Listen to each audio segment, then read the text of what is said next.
We had some really exciting news break yesterday about Quinn Meinerz receiving a contract extension. So we're going to go over it in more detail on today's episode. But if you are excited that the belly is here to stay, do me a favor and hit that thumbs up button.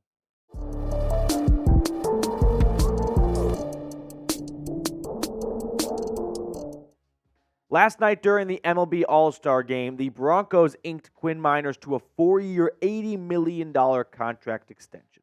Now, apologies for not getting a video about this out sooner. I was actually at the MLB All-Star Game. Chat Sports took a couple of us to the game, so that was a lot of fun. But Quinn Meinerz having a much more fun time last night, signing a 4-year, $80 million contract, $45 million guaranteed. So the way I look at all big contracts is I subtract 1 year from the total, and then I apply that year to the guaranteed money. So from a team perspective, it's a 3-year, $45 million contract, which is awesome for Quinn Meinerz. He gets a lot of money up front, and $45 million guaranteed is a ton of cash for anyone. Now, the former third-round pick out of Wisconsin and Whitewater has been a perennial starter for the Broncos since being drafted in round 3. 39 starts through 3 seasons. He started every single game last year. He has started every single game he has appeared in the last 2 seasons. But this is really awesome to see because it's a really cool story for a D3 football player to get an $80 million contract. If you don't know Quinn Meinerz' story, he missed his entire senior season at Wisconsin Whitewater due to the pandemic knocking out the 2020 college football season for D3 football. So he goes from that to getting a call up to the Senior Bowl because Landon Dickerson of the Philadelphia Eagles went to Alabama, got injured in, I think it was the national championship game. So that opened up a spot on the Senior Bowl roster. So he gets an opportunity to showcase himself a little bit in front of coaches. And the guy goes from posting videos about him training in the woods, throwing axes and running around like a grizzly bear, to getting in front of NFL scouts at the Senior Bowl and kicking ass and taking names, to getting an $80 million contract a few short years later. So super excited for Belly. I know he's a fan favorite. He's one of my favorite players on this team. So there is no one more deserving of a contract extension like this, other than maybe someone we'll talk about later on in today's video. But Quinn Meinerz definitely well-earned and well-deserved.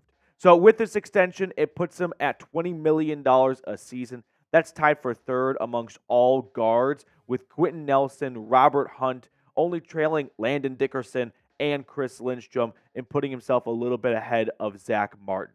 I think this is a very fair extension for both sides. Quinn Meinerz, if you just want to go off of Pro Football Focus grades, ranked 3rd out of 79 qualifying guards last year. Now, when it comes to contracts, it's never going to be a perfect one-to-one in terms of, oh, you're the 3rd highest paid player, then you're the 3rd best player at that position. It never really works out that way. Players tend to get bigger contracts than what they are actually, graded as, because it kind of makes up for them overachieving on a cheaper rookie contract. But for the Broncos, they actually get the 3rd best guard in football, according to PFF, at the 3rd to 4th highest paid average salary rank. So, it is truly an apples-to-apples payment, which makes it really good for Denver because they're not resetting the market. They're not paying him $22 million a season when he may not be the true number 1 guard in football, although I think he's pretty close to it, if not the best guard in football, at least at run blocking. So this is a huge bargain for Denver. They don't have to, outkick their coverage a little bit when it comes to salary cap space. They get him for a very fair deal for both sides. I love this for the Broncos. I love this for Quinn Meinerz. He gets locked up going into the final year of his rookie contract, gets a boatload of cash right now. To me, this is a win-win.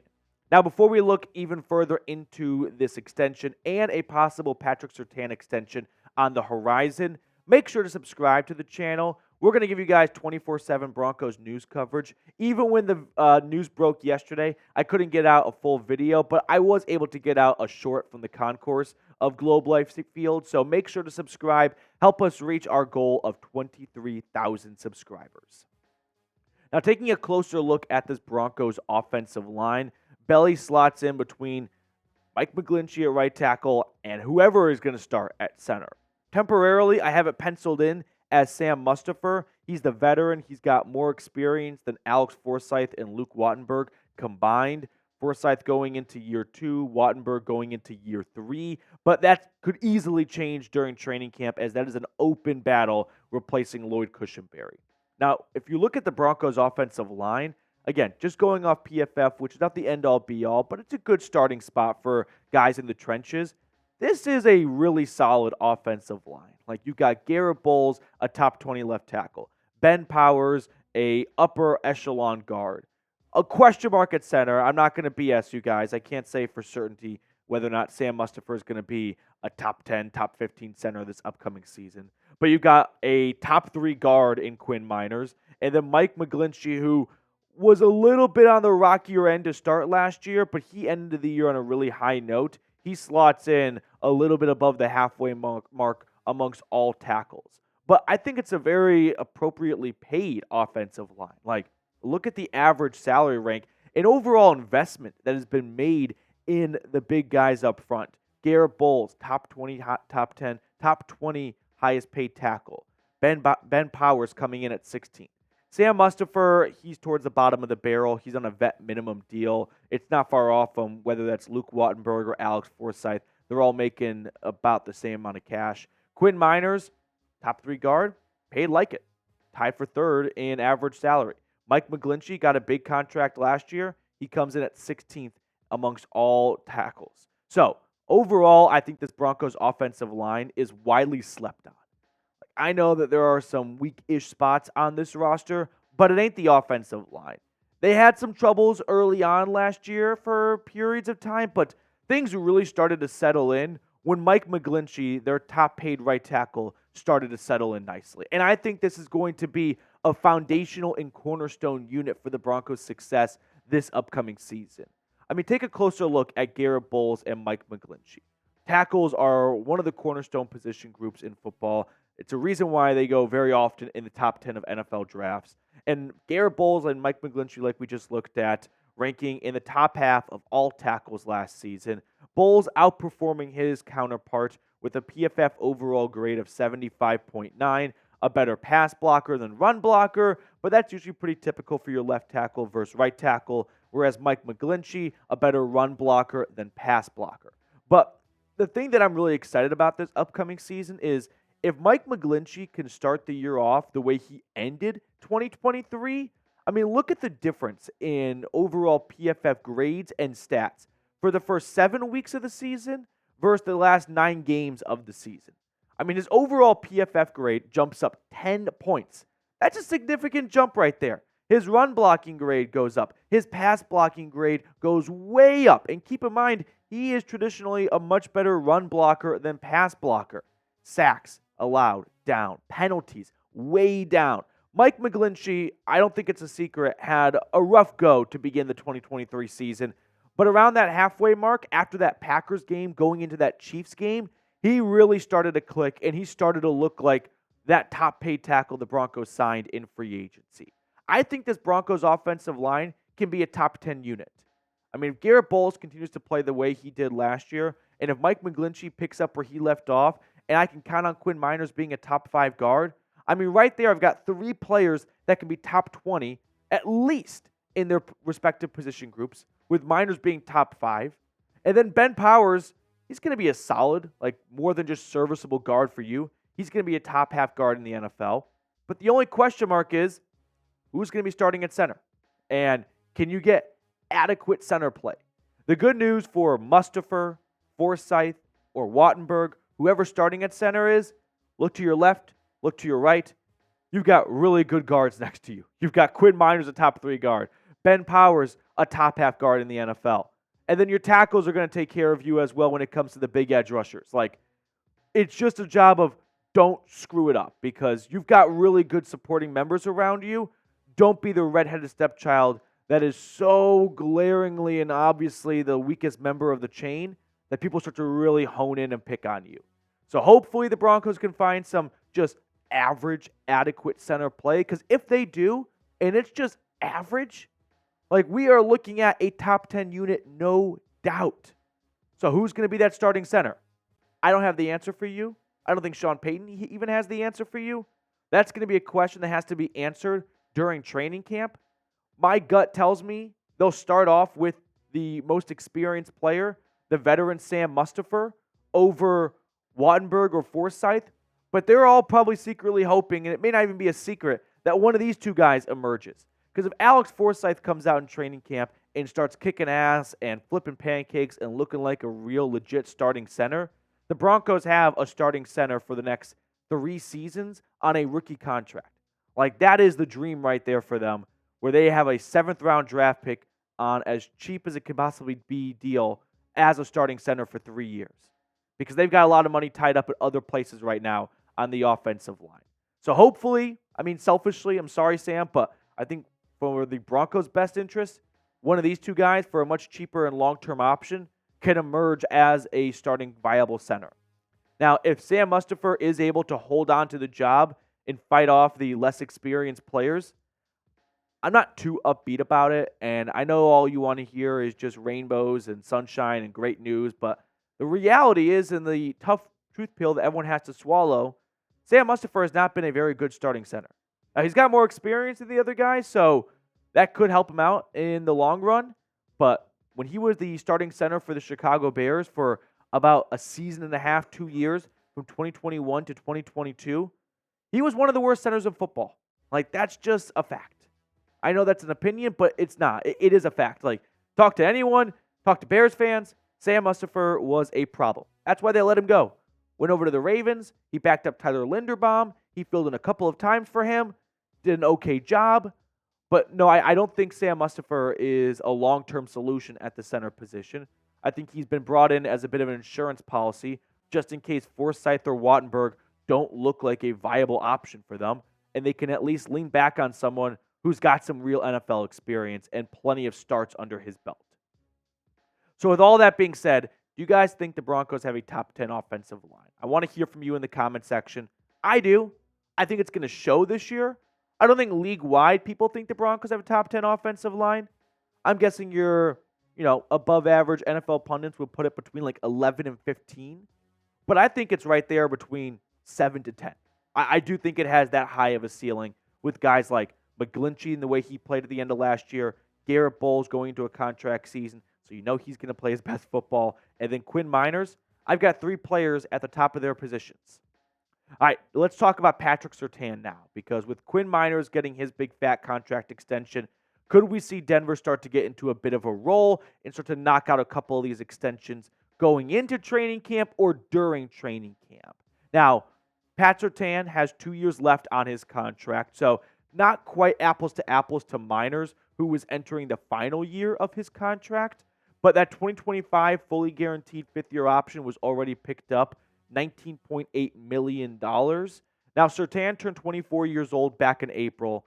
He's 24, and he's already played 3 seasons. Like, he's not even in his, physical prime, but he's in his playing prime, it looks like, with how good he has been to start his career off. So, sky is the limit for Pat Surtain with how dominant he was to start his career and how young he is and how Father Time is on his side, which is not always the case for a lot of players. Pat Surtain, though, through 3 seasons, go back to his rookie year, 4 picks, 14 pass breakups, tossing a pick 6 as well, to 2 years ago, 2022, 2 interceptions, 10 pass breakups. Last year, word got out a little bit. I think that shows in the stats.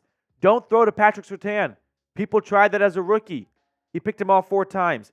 Then a couple of people tried it his second year, learned the hard way. And then in 2023, everyone just decided, we're going to go tack Fabian Moreau. We're going to go throw to Damari Mathis. We're going to leave Pat Surtain alone. It hasn't worked out very well for us. I am in favor of extending Patrick Surtain.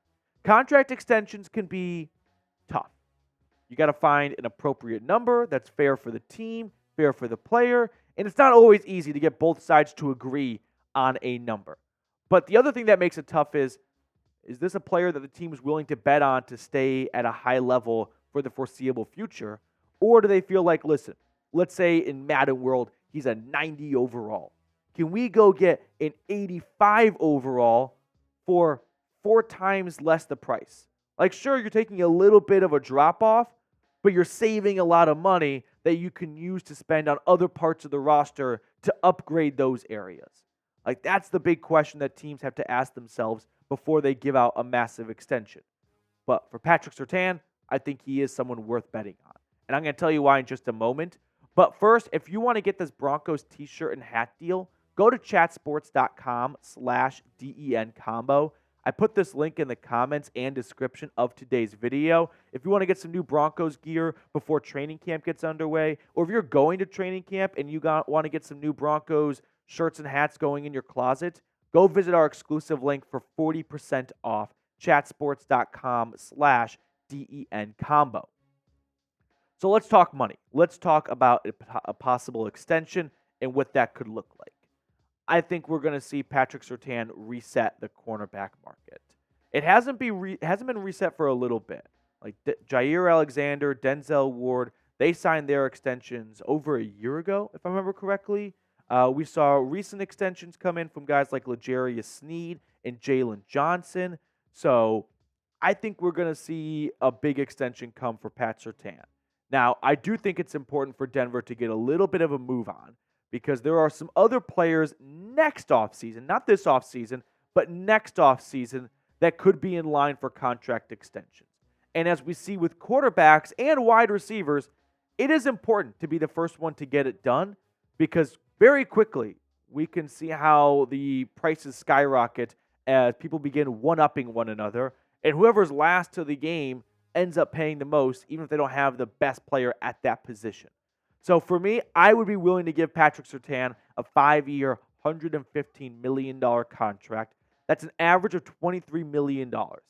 That's not just a little bit of a one-up from Jair Alexander. Like, that's $2 extra million a season.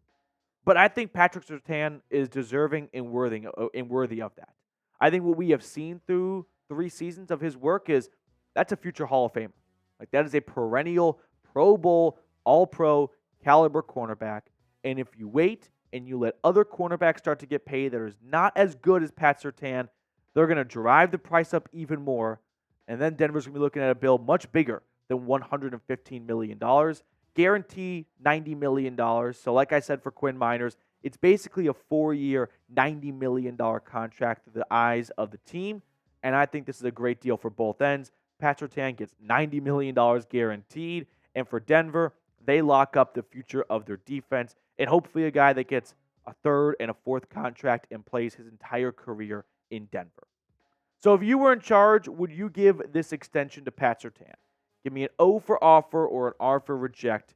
The only way I could see someone rejecting this is if they feel like Pat Surtain is overrated, he's not as good as people like me make him out to be, and that he's going to have a downfall.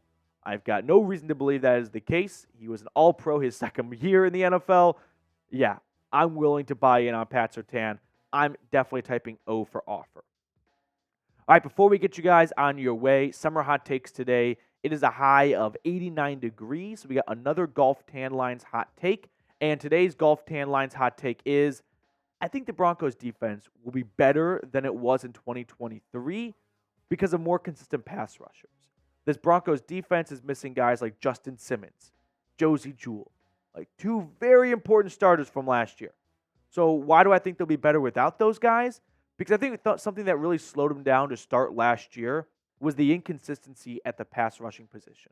It was Randy Gregory and Frank Clark to start. And then they got benched. And then we got Jonathan Cooper and Nick Bonito into the starting lineup. Then we got Baron Browning back from a knee injury during the offseason.